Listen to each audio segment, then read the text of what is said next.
જય માતાજી મિત્રો, આજે આપણે પાપડી બનાવવાની છે તો આપણે તાસમાં બેસન એડ કરીશું અને આપણે 500 ગ્રામ બેસનનું બનાવવાનું છે તો તે બેસન લઈ લઈશું।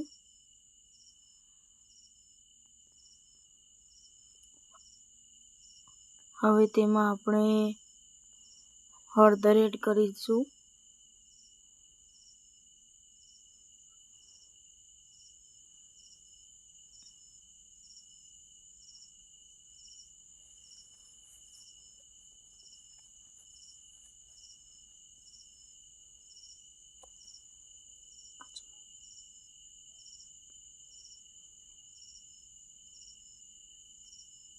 હવે તેમાં થોડો અજમો એડ કરીશું,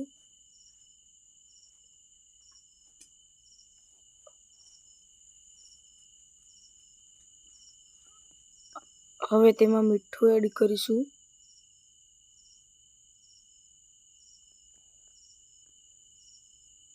તમારા સ્વાદ અનુસાર નાખજો અને હવે તેલ એડ કરીશું,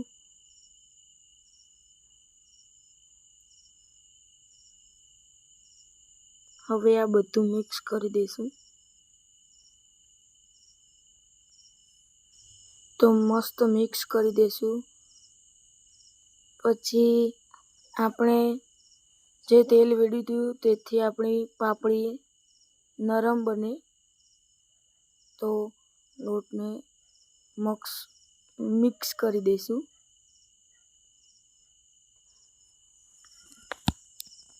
આવો છૂટો પડવો જોઈએ।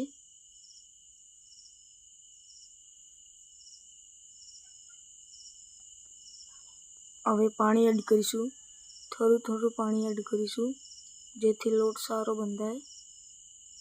કઠણ ના બંધાવવો જોઈએ અને ઢીલો પણ ના બંધાવવો જોઈએ, માપની મીડિયમ સાઇઝનો બંધાવવો જોઈએ।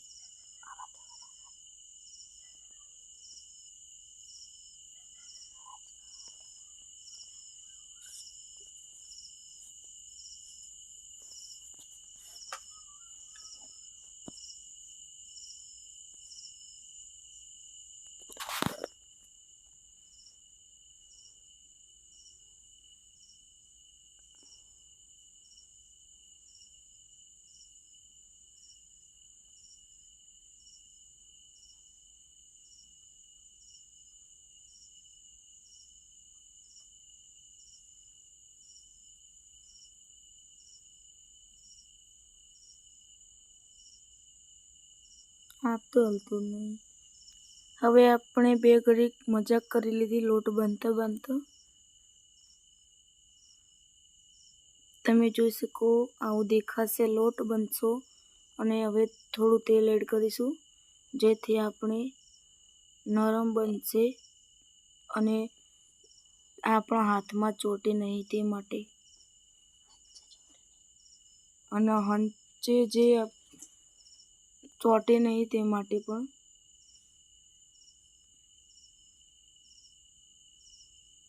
થોડું ગુંદી લેશું બીજી વાર જેથી તેલ લોટમાં મિક્સ થઈ જાય એટલે કે ભળી જાય।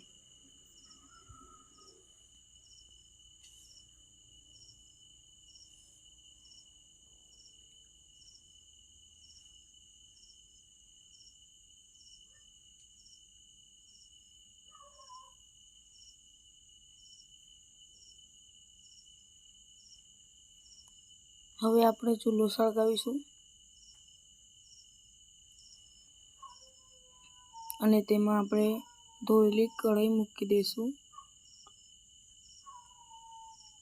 અને થોડીવાર આપણે તેને ગરમ થવા દઈશું જેથી આપણી જે કઢાઈમાં પાણી હોય તે ઉડી જાય વરાળ થઈને।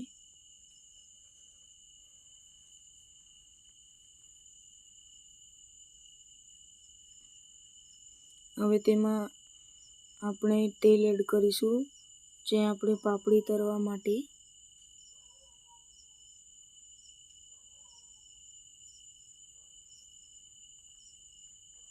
હવે સંચામાં તેલ લગાવી દઈશું જેથી લોટ ચાંટે નહીં હંચામાં પણ. આ જોઈ શકો જાળી આવી હોય છે.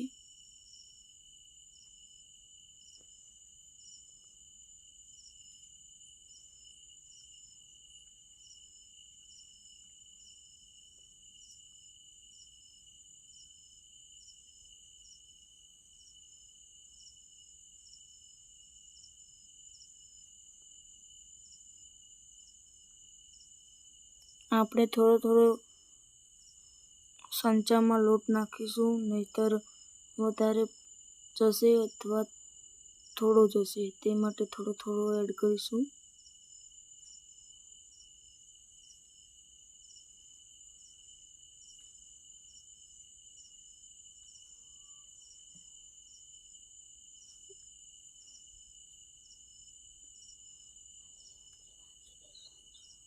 હવે સંચો વાખી દઈશું ફીટ.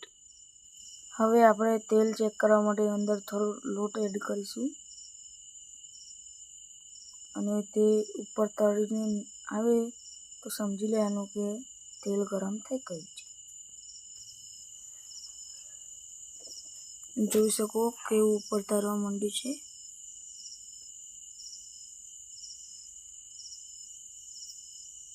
હવે આપણે જે સંચાથી પાપડી પાડીશું.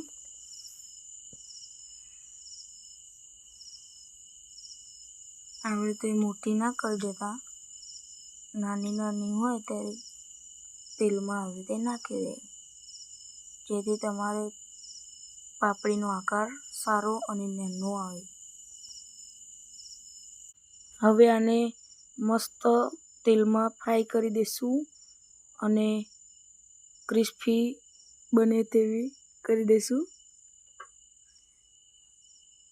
અને થોડો લાલ કલર આવે તેવું બનાવીશું, ગોલ્ડન.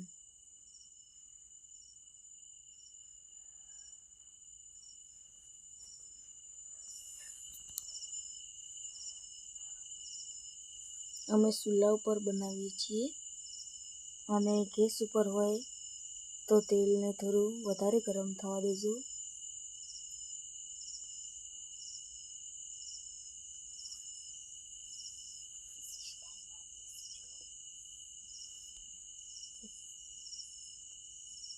તમે જોઈ શકો છો ગોલ્ડન કેવી મસ્ત બની ગઈ છે.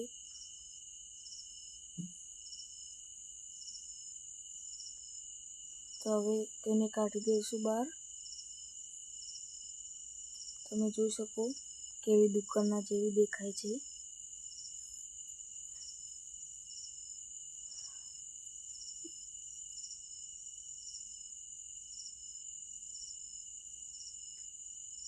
એક થાળીમાં આપણે બાજુમાં કાઢી દઈશું.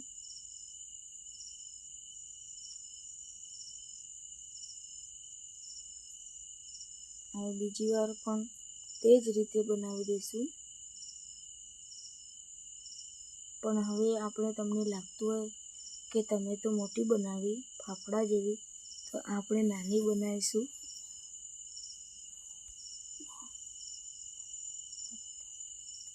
અને આ વિડીયોમાં તમને નવી રીતે બતાવીશું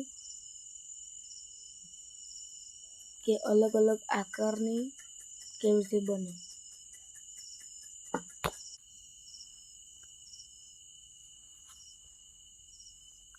હવે આને પણ ગોલ્ડન કલર આવે ત્યાં સુધી તળીશું અને ક્રિસ્પી બને ત્યાં સુધી.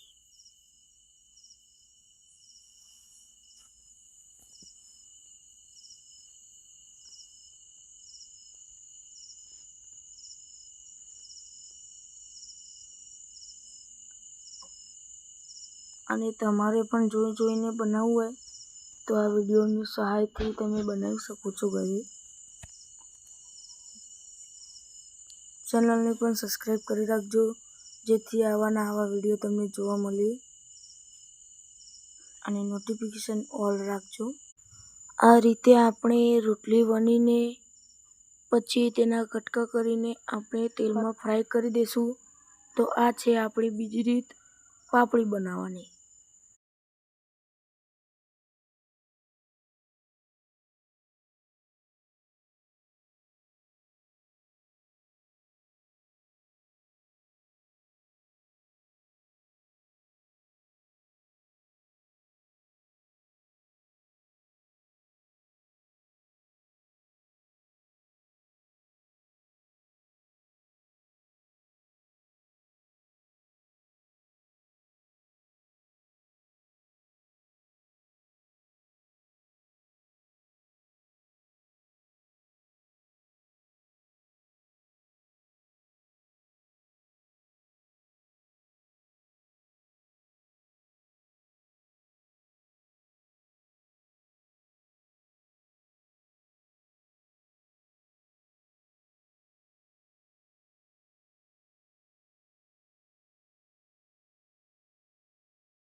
Lakshmi home cooking.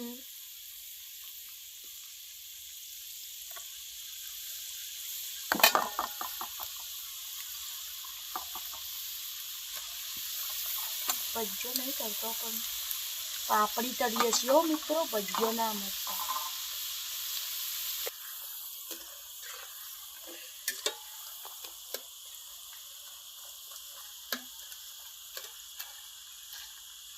નાસ્તો ચલો બનાવ્યા કરવાનું ચાલુ.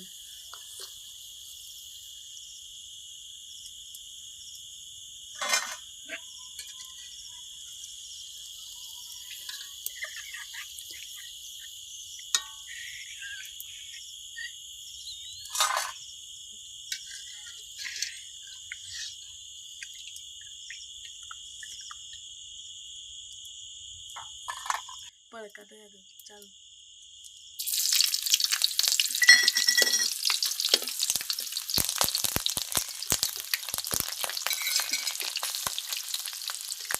પતા આમથી મજ ના ખાવાનો છે ને. હા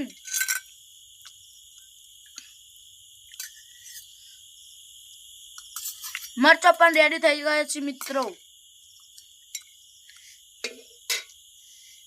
તો મિત્રો અમે હવે પાપડી ઘરે તળી લીધી છે અને એ પણ દેશી ચૂલા પર બનાવી છે. તો આપણી પાપડી હવે રેડી છે અને એની સાથે આ મરચા પણ તળ્યા છે. જો તો આપણી પ્લેટ તૈયાર થઈ ગઈ છે. જો કેટલો સરસ દેખાય છે આપણી પાપડી ઘરે તળેલી. અને આ હંચાની અંદર પણ બને છે અને મેં જે આ પાપડી પાટલા પર બનાવી છે. તો જેને જે રીતના ફાવતી હોય એ રીતના બનાવજો. અમે બંને રીત બતાવી છે તમને. તો આ બ્લોગ ગમ્યો હોય તો લાઈક કરજો, શેર કરજો અને સબસ્ક્રાઇબ કરવાનું ભૂલતા નહીં. અને હું આગળ કયો વિડીયો બનાવું એ મને કોમેન્ટમાં કહેજો. તો જય માતાજી.